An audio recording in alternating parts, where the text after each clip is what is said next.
وہ جوان جو ہی پروان چڑھا ان فوان شباب آیا تو اس کی پیشانی سجدے کے تقدس سے مالا مال ہو گئی، اس کی آنکھوں میں حیا اور شرم کے پہرے آ گئے، اس کے خیالوں میں پاکیزگی آ گئی، اس کی زندگی کے شب و روز نیکی کے ماحول میں بسر ہونے لگے، اس کی راتیں ذکر الہی میں، تلاوت کلام مجید میں اور دن یاد الہی میں روزے سے گزرنے لگے۔ وہ جوان جس کی جوانی اللہ کی عبادت میں گزری، کیونکہ جوانی اگر عبادت میں گزر گئی تو بڑھاپا تو پر نور ہے ہی ہے۔ سب سے مشکل مرحلہ زندگی کا جوانی کا ہے۔ شیطان زیادہ ورغلاتا ہے کسی شخص کو جب وہ جوانی کے مرحلوں سے گزر رہا ہوتا ہے۔ تو جس کی جوانی خیریت کے ساتھ گزر گئی اور اس نے اپنی جوانی کے تقدس کو محفوظ رکھ کے منزل تک پہنچا لیا، اپنی عصمت کے جوہر کی حفاظت کی، اپنی آبرو کو لٹنے نہیں دیا، اپنی آنکھوں کی شرم و حیا پر پہرے بٹھائے اور آنکھ کو برباد نہیں ہونے دیا اور اپنی زندگی کے تقدس کا پہرا دیا، تو جو جوان اپنی جوانی کو خیریت کے ساتھ گزار گیا۔ کسی نے کہا تھا نا، کتاب زیست کا ایک اور باب ختم ہوا، شباب ختم ہوا، ایک عذاب ختم ہوا۔ تو جوانی جس کی منزل تک پہنچ گئی خیریت کے ساتھ، عافیت کے سائے میں، مشکل تو بڑا ہے جوانی کو منزل تک لے جانا، خیریت کے ساتھ داغدار نہ ہونے دینا، جوانی کے تقدس کو رسوا نہ ہونے دینا، عصمت کے جوہر پہ کالک نہ لگنے دینا، خواہشات کو غالب نہ آنے دینا۔ آسان کام تو نہیں ہے، مشکل کام ہے، لیکن اگر کوئی مشکل کاٹ گیا، جوانی کے تھوڑے سے ایام میں گزار گیا، اللہ اکبر۔ حضرت شیخ ختلی کہتے ہیں، داتا گنج بخش علی حجویری علیہ رحمہ کے مرشد ہیں، الدنیا یوم ولنا فیہا صوم۔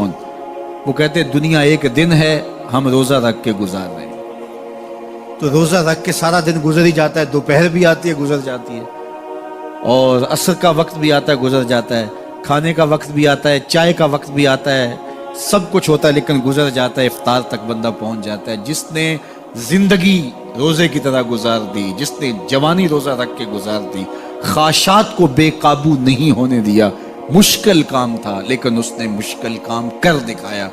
اجر کتنا بڑا ہے، سنیے اللہ کے محبوب کی زبان سے سنیے۔ حضور نے ارشاد فرمایا جو سید ابو ہریرہ کے ذریعے سے ہمارے تک پہنچا، فرمایا قیامت کے دن جب سورج کا رخ سیدھا ہوگا، زمین تانبے کی ہوگی، لوگ پسینے میں شرابور ہوں گے، کوئی ٹخنوں تک پسینے میں، کوئی گھٹنوں تک، کوئی کمر تک، کسی کو پسینے کی لگام دی جائے گی، اور وہ پسینہ ایسے نہیں ہوگا جس طرح یہ پسینہ ہے، اتنا گرم ہوگا۔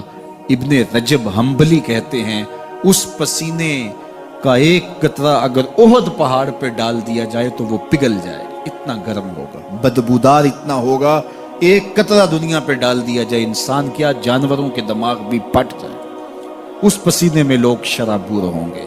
لیکن جس نے اپنی جوانی کو عافیت سے گزارا ہوگا، کل قیامت کے دن جب کوئی سایہ نہیں ہوگا، اللہ اس جوان پر اپنے عرش کا ٹھنڈا سایہ عطا فرمائے۔ وہ شخص جس کو کسی عورت نے دعوت گناہ دی اور وہ صاحب منصب تھی، صاحب جمال تھی، اور اس نے یہ کہہ کے یہ خواہش، یہ آرزو مسترد کر دی، انی خاف اللہ۔ اسی طرح کوئی عورت ہے تو اس نے اپنے تقدس کی حفاظت کی، اپنی آبرو پہ پہرا دیا اور کسی پیشکش کو ٹھکرا دیا، تو فرمایا قیامت کے دن جب کوئی سایہ نہیں ہوگا، اللہ اسے بھی اپنے عرش کا ٹھنڈا سایہ دے گا۔ کیسا سخت دن ہوگا، اور وہ کس اعزاز میں ہوگا، کس تکریم میں ہوگا۔ یہ تو 4 دن 10-20 سال ہیں، اور وہ 50,000 سال کا ایک دن۔ پھر اس کو اللہ کا شکر ادا کرنا ہوگا کہ اللہ تو نے کتنا کرم کیا میرے اوپر کہ میری جوانی خیریت اور عافیت سے گزری، اور آج اس کا تو کتنا بہتر صلہ مجھ کو دے۔ تمام انبیاء کی طرف سے جو ماضی میں گزرے ہیں، ایک ضرب المثل کے طور پہ بات موجود ہے، اور یہ بات میرے اور آپ کے آقا و مولا نے ہمیں پہنچائی، اور وہ یہ کہ اذا لم تستحی فاصنع ما شئت، جب تیرے میں حیا باقی نہ رہے تو جو چاہے کر۔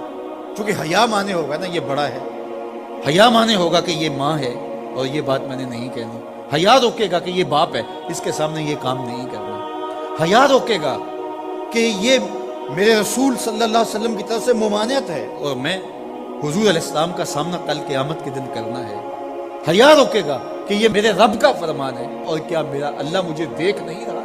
حیا ہے تو گناہوں سے خود بخود روکو گے، کوئی کیمرہ نہیں تو پھر بھی رک جاؤ گے، کوئی سیکورٹی نہیں تو پھر بھی رک جاؤ گے، کوئی واچ نہیں کر رہا پھر بھی رکو گے، بند کمرے میں بھی رکو گے، اپنے رب سے حیا کرو۔ لیکن اگر رب سے حیا نہیں ہوگا، اس کے رسول سے حیا نہیں ہوگا، تو پھر جو مرضی کرو، پھر تمہیں نہ کوئی کیمرہ روک سکتا ہے، نہ باپ روک سکتا ہے، نہ ماں روک سکتی ہے، نہ بڑا بھائی روک سکتا ہے، کوئی نہیں روک سکتا تمہیں جب تمہارے اندر حیا نہیں ہے۔ حیا ہوگا تو پھر گناہوں سے خود بخود بچتے چلے جاؤ گے، برے اعمال سے بچتے چلے جاؤ گے، بد اخلاقی سے بچو گے، زبان سے جملہ نکالنے سے قبل سوچو گے کہ یہ جملہ مناسب نہیں ہے تو میں اس کو کبھی بھی نہیں بول سکتا، اس لیے کہ حیا مانے ہو جائے گا اور طبیعتوں کے اندر ایک نور پیدا ہوتا چلا جائے گا، اور یہ پردہ جب اٹھ گیا اور یہ ڈر جب ختم ہو گیا تو پھر راستے صاف ہو جاتے ہیں، جو مرضی کرتا ہو پھر کوئی پرواہ نہیں ہوتی ہے۔ مدینہ المنورہ میں صحابہ تشریف فرما تھے کہ ایک خاتون گزری، سیاہ رنگت حبشی نژاد، تو ایک صحابی فرمانے لگے اگر جنتی خاتون دیکھنی ہے تو یہ خاتون ہے۔ تو پوچھا کہ یہ کیسے؟ کہا ایک دن یہ خاتون حضور کے پاس آئی اور اس نے کہا حضور مجھے مرگی کے دورے پڑتے ہیں تو میرے لیے دعا کر دیجیے کہ اس مرض سے مجھے نجات ملے۔ تو آقا کریم علیہ السلام نے فرمایا اگر تم کہو تو میں دعا کر دیتا ہوں اور یہ دورے تمہیں نہیں پڑیں گے، اور اگر تم ان پہ صبر کر لو تو میں تمہیں جنت کا وعدہ دوں۔ اب تمہارے ہاتھ میں ہے، جو چاہو کر لو۔ اس خاتون نے بغیر تأمل کے کہا مجھے جنت والا وعدہ قبول ہے، دورے پڑتے رہے کوئی بات نہیں، مجھے جنت والا وعدہ قبول ہے، لیکن حضور ایک کرم میرے پہ فرمائے، وہ یہ کہ جب مجھے دورہ پڑتا ہے تو میں گر پڑتا ہوں، تو گر جانے کی وجہ سے سطر کا خیال نہیں رہتا، ظاہر ہے بے ہوشی ہو جاتی ہے، تو میرے پہ یہ کرم فرمائیے، دعا کیجئے جب میں گروں تو اللہ میرے سطر کی حفاظت کرے۔ تو حضور نے یہ دعا کری۔ اب وہ گرتی تھی لیکن اس کا سطر نہیں کھلتا تھا، اللہ اکبر، تو اس کو کتنا خیال تھا اپنے پردے کا، کتنا خیال تھا اپنے سطر کا۔ یہ جمال ہے عورت کا، عورت مستور ہے، عورت کو عورت کہا جاتا ہے، مستور سطر سے ہے، یہ پردے کی چیز ہے۔ اور اللہ جل شانہ نے اوڑھنیاں اوڑھ کر کے رکھنے کی خواتین کو تلقین کی۔ آج جدید مفکرین تو عورت کے ساتھ مصافحہ کے راستے بھی نکال رہے ہیں۔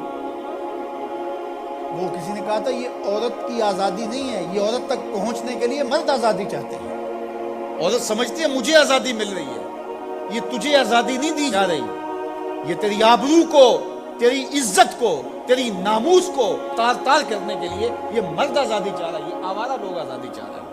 تجھے کھلونا بنانا چاہتے ہیں تو کھلونا نہیں ہے، تیرا پردہ تیری ناموس کا محافظ ہے، تیرے برقعے کی ایک ایک سلوٹ تیرے حیا کا پہرا ہے۔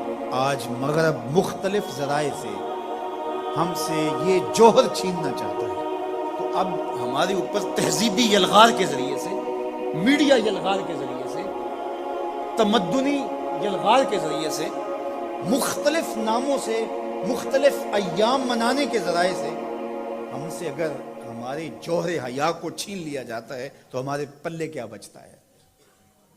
کیا ہم گو کوڑا قوم ہے کہ جو کوئی لے کے آئے اور اسی کے پیچھے چل پڑے؟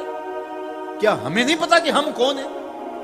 ہماری بھی کوئی بنیاد ہے، ہماری کوئی ساکھ ہے، ہمارے ابا و اجداد ہیں، ہمارے اوپر کتاب اتری ہے، ہمارے آقا نبیوں کے امام ہیں، ہمیں پورا کامل اکمل دین دیا گیا ہے۔ کیا ہم وسیع و ظرفی کے نام سے، روشن خیالی کے نام سے سب کچھ اختیار کر لیں گے؟ یا ہمیں سوچنا پڑے گا کہ ہمارے دین کی شناخت کیا ہے؟ تو میرے حضور نے فرمایا ہر دین کی ایک الگ شناخت، الگ پہچان اور نمایاں نشان اور علامت ہوتی ہے۔ اسلام کی وہ نمایاں علامت حیا ہے۔ اگر حیا ہے تو دین ہے، اگر حیا نہیں ہے تو دین نہیں ہے۔ تو اللہ ہمیں حیا کے نور سے مالا مال کرے، ہماری نسل نو کی بالخصوص حفاظت کرے، ہماری بیٹیوں، بہنوں اور مستورات اسلام بناتے دین کی اللہ خاص طور پہ حفاظت فرمائے۔ آنکھوں میں شرم اور حیا کے نور کو پیدا کرے، اور ہمارے باطن بھی حیا کے نور سے مالا مال ہو۔